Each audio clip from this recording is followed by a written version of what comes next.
Halo, Assalamualaikum warahmatullahi wabarakatuh. Ketemu lagi sama aku Dewi di Bidan Praktek Online.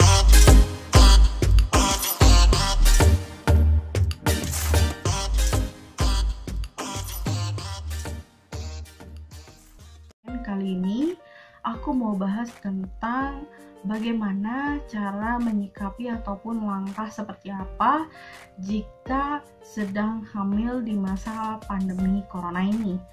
Karena aku nonton berita kemarin itu, kalau nggak salah ya, data ibu hamil di Indonesia itu meningkat setelah masa PSBB.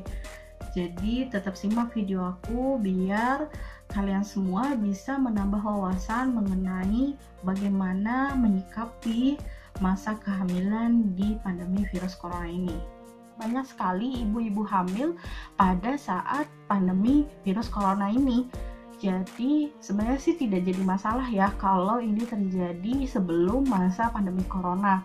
Tapi kalau misalkan dalam masa pandemi corona ini tentu menjadi suatu kekhawatiran dan rasa was-was karena ibu hamil ini lebih rentan terkena paparan virus corona. Daya tahan tubuhnya yang sangat lemah dibandingkan dengan orang-orang lainnya, jadi akan lebih sangat mudah jika terkena virus corona.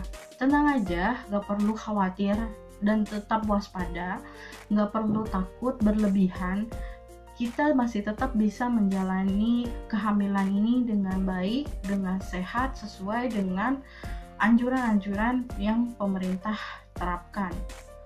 Ada beberapa cara untuk menghindari diri dari paparan virus corona ini.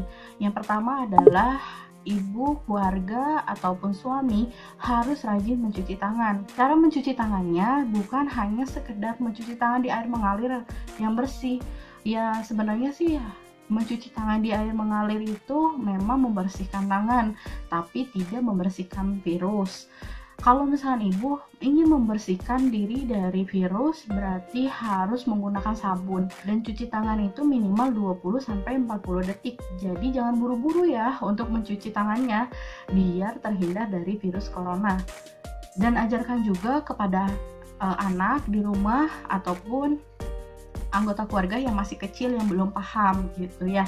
Jadi biar ibu yang sedang hamil di dalam rumah ini jadi tidak terkena, tidak terpapar, seperti itu. Hal kedua yang harus ibu lakukan saat melakukan aktivitas di luar rumah, karena sesuatu hal yang mendesak. Ibu harus menggunakan masker dan juga sarung tangan. Kenapa harus menggunakan masker? Karena paparan virus corona ini melalui droplet ataupun percikan air liur. Untuk menghindari hal tersebut,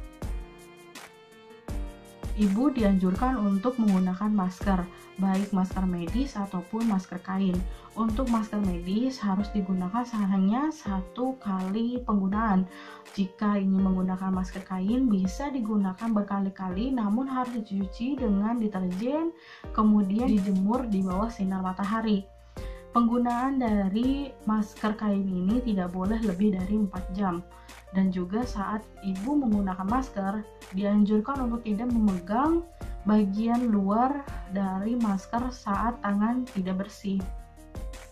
Memakai sarung tangan ini untuk mencegah ibu saat beraktivitas di luar rumah dan tidak sengaja memegang sesuatu yang sudah terkontaminasi. Itu menghindarkan ibu dari terinfeksinya virus corona.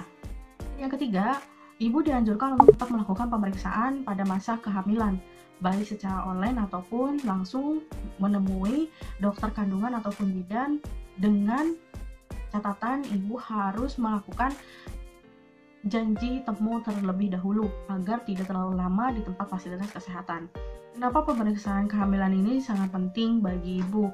Jadi selama masa kehamilan ini ibu dianjurkan untuk melakukan pemeriksaan selama 4 kali dalam masa kehamilan hingga akhirnya persalinan itu tiba.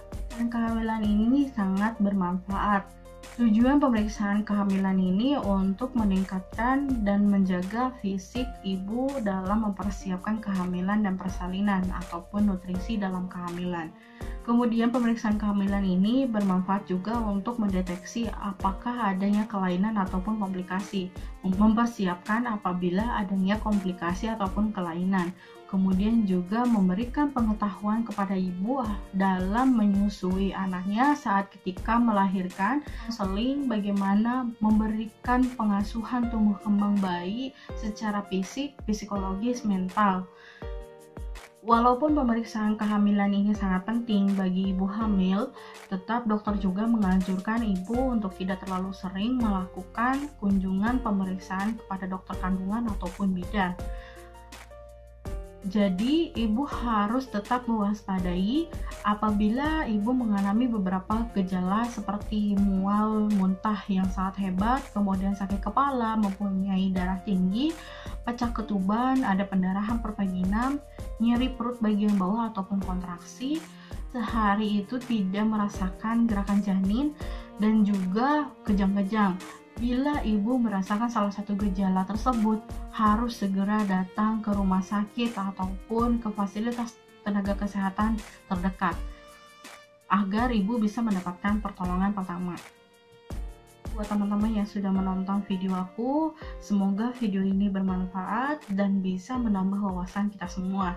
Terima kasih sudah dukung aku, tetap subscribe, like, dan share video-video aku.